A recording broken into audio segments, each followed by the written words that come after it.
Putz, eu sinto que o meu calcanhar de Aquiles é a abertura coronária, porque isso daí me toma um tempo danado, e aí às vezes acaba me enrolando com todo o resto, aí já passa a anestesia, o tempo da anestesia na hora que eu vou mexer no canal em si, aí já desanda toda a minha sessão. Calma, respira, segue comigo até o final desse vídeo que eu vou conversar com você aqui a respeito dos dois principais motivos que podem realmente estar atrasando aí o momento da sua abertura coronária. E antes de entrar neles, vale lembrar, se você não é inscrito no nosso canal, se inscreve aqui, se você já é inscrito, se certifica que as suas notificações estão ativadas. E já aproveita deixar aquele like no vídeo, né, que ajuda bastante a gente a poder te ajudar cada vez melhor. Antes de mais nada, preciso falar um negócio para você que é muitíssimo importante. O passo, a etapa da abertura coronária, indiscutivelmente, ela é uma etapa que vale a pena você investir o seu tempo, tá? Não estou falando gastar no sentido de perder tempo, né? Deixar de acelerar algumas coisas que você realmente pode acelerar, pode, inclusive deve otimizar sempre que possível, pensando, né, antes de mais nada, no seu próprio paciente e, claro, também na gente ali como profissional, num tempo operatório mais curto. Mas se você falar assim, não, vou fazer aqui do jeito que dá essa abertura, já vou passar para a próxima etapa, que seria o quê? Preparo dos canais, eu já adianto já para você que é muito provável que você tenha algum desafio a mais na etapa de preparo dos canais, porque você não fez uma abertura adequada, não fez uma abertura legal, facilitando ali, né, naquela forma de conveniência, né? Lógico, a gente não está falando para você desgastar extremamente, ser muito invasivo, né, no desgaste, no sentido de desgastar o que não é necessário, mas existe sim uma necessidade de você estabelecer ali uma forma que seja adequada para você conseguir executar um bom trabalho, executar uma boa limpeza dos canais, remover teto, enfim. Então isso daí é certo, você investir o tempo na sua abertura é ótimo. No entanto, né, existem realmente os casos aí que a abertura acaba tomando um tempo além do que ela precisaria na vida do profissional. E aí eu vou te falar os dois principais motivos que costumam gerar isso daqui, né, e exatamente pontuando e você tomando consciência de quais são, como que você pode também, né, aí trabalhar essas razões acelerando depois o seu processo, o seu tempo operatório clínico. Primeira coisa é a insegurança, tá? E a segunda coisa é a falta ou a escolha do material, na verdade, para abertura, né? Não necessariamente falta, mas às vezes a escolha. Com relação à insegurança, pô, Fernanda, eu fico extremamente insegura a hora que eu vou abrir o dente, daí nessa insegurança acabo demorando muito mais que eu precisava. Às vezes a pessoa já tem essa consciência, se você não tem, começa a prestar atenção se esse é um motivo que está ali, né, no fundo da sua cabeça, no momento em que você está demorando mais do que você precisa. E aí vamos destrinchar um pouco mais. Essa insegurança, normalmente ela vem do quê? De duas coisas também: falta de referência e falta de treino, de prática. Ah, Fernanda, mas eu não atendo tanto ainda assim. Calma, não estamos falando só do número de atendimentos. Lembrando sempre que por atendimento você sempre faz seleção de caso para você gradativamente atendendo casos mais complexos. Não estamos falando para você que está com baita desafio na abertura e vai começar a atender qualquer caso. Vou atender casos extremamente de canais calcificados, sem câmara pulpar, praticamente tudo atreziado, para eu treinar mais. Não é esse tipo de treino. Vou explicar logo mais aqui. Muito bem, então essa insegurança pela falta de referência.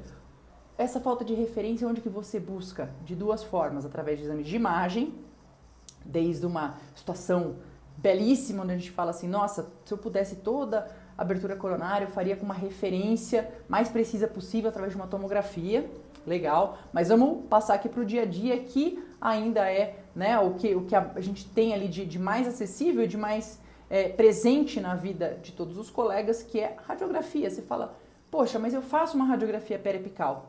Vou te falar, para abertura coronária, periapical e a radiografia interproximal, porque aí você tem muito menos distorção da porção coronária do dente e você consegue referências muito melhores e que vão te trazer muito mais precisão e segurança no momento em que você estiver realizando a abertura. Você vai ter uma ideia ali de diferença, né? Qual que é a distância, eu posso medir ali em milímetros, ter uma ideia muito aproximada na radiografia interproximal da distância, às vezes entre a superfície oclusal, que é onde você começa o seu acesso, até o teto da câmara pulpar. certo? Então eu tenho ali, olha, tantos milímetros, eu tenho uma régua na mão, eu meço minha broca, então eu começo a ter referências muito melhores.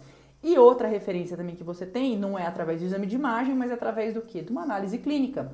Você está olhando para o dente da boca do paciente, e aí você vai pegar e transferir, né? Você tem naquele seu exame radiográfico, você tem a referência não só do próprio dente, mas qual a relação, às vezes, daquele dente ou daquela raiz, seja lá o que for que você queira ter de referência, com relação aos dentes vizinhos, né? Com relação aos dentes adjacentes. E aí, essa referência na clínica, a hora que você transfere também, usando, né? Faz uso, um bom uso da anatomia externa, né? Para te servir também de referência, aí você começa a ter um planejamento muito melhor da sua abertura, ok? Então essa é a parte, vamos lá, né? A gente está esmiuçando aqui a parte da insegurança, referência. Você sabe muito melhor para onde você está indo.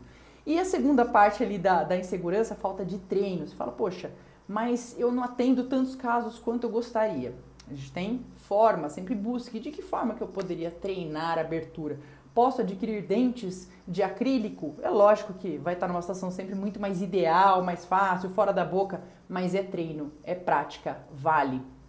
E outra coisa que você vai treinar, que eu falo assim, uma abertura consciente. Então, no momento que você está fazendo abertura, hoje, no seu dia a dia, pode ser que você esteja fazendo abertura, ó, tá no meio daquela correria, da sua agenda e tudo mais, você não está presente para o momento da abertura.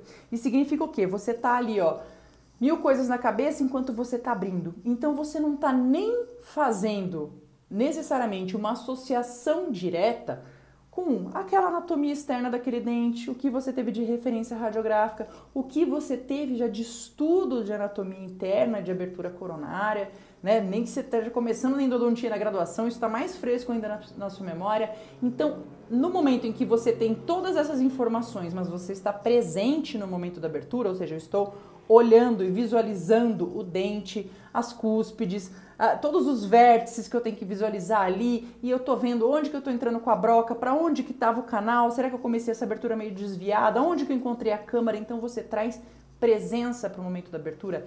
Isso vai, assim, colocar numa exponencial o seu treino que você não faz ideia. Então não é necessariamente só um número de repetições, que são sim importantes, mas a qualidade e presença, estado de presença com que você realiza essas repetições, certo?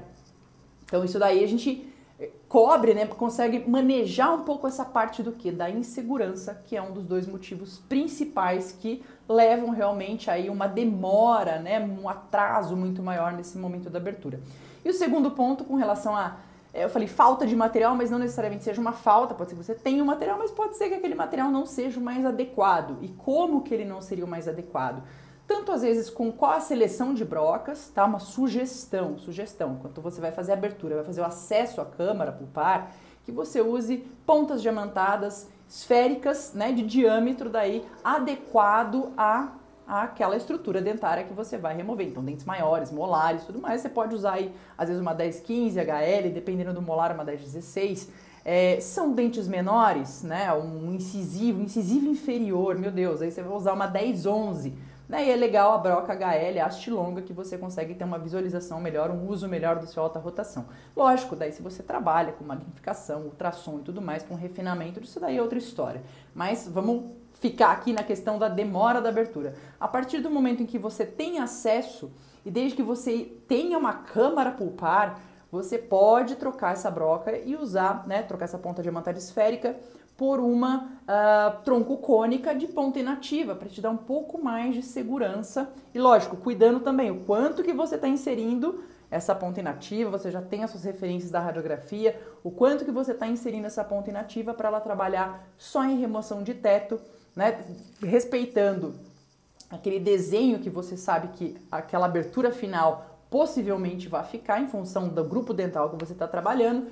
E dessa forma, né, escolhendo os materiais mais adequados e seguros para você trabalhar, você também tende a conseguir agilizar. E ainda com relação aos materiais, um ponto aí que eu vou falar que pega realmente, que às vezes até a pessoa está demorando lá pra caramba e vai ver, você tem que lembrar do seguinte, broca não é um negócio infinito, tá? A ponta diamantada, ela tem uma vida útil, para você usar na melhor performance, essa vida útil é curta.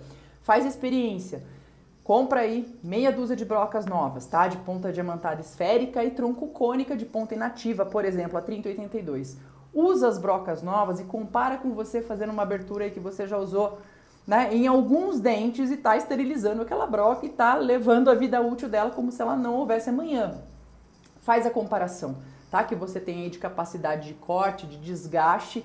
Então, né, se você seleciona daí uma broca, e tem diferença entre as marcas, tá, gente? Aí cada um vai fazer o seu teste e ver o que se adequa mais.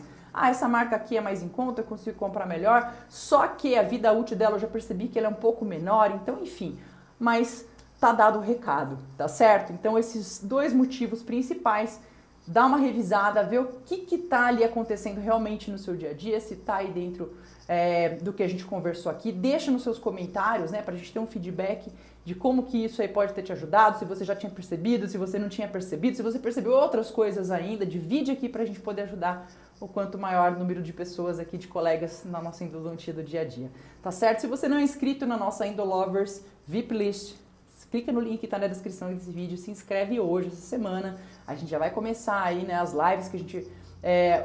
as lives semanais que a gente vai ter exclusivas para quem tá lá na Endolovers VIP List, tá? O link para acesso vai chegar lá, a live vai ser na quinta-feira, a gente vai falar sobre tratamento de abscesso, né? Algumas dúvidas a respeito. Na quinta-feira, às 7 horas da noite, vai receber o convite direto lá pela VIP List, tá ok? Um grande abraço, um grande beijo, a gente se vê na próxima.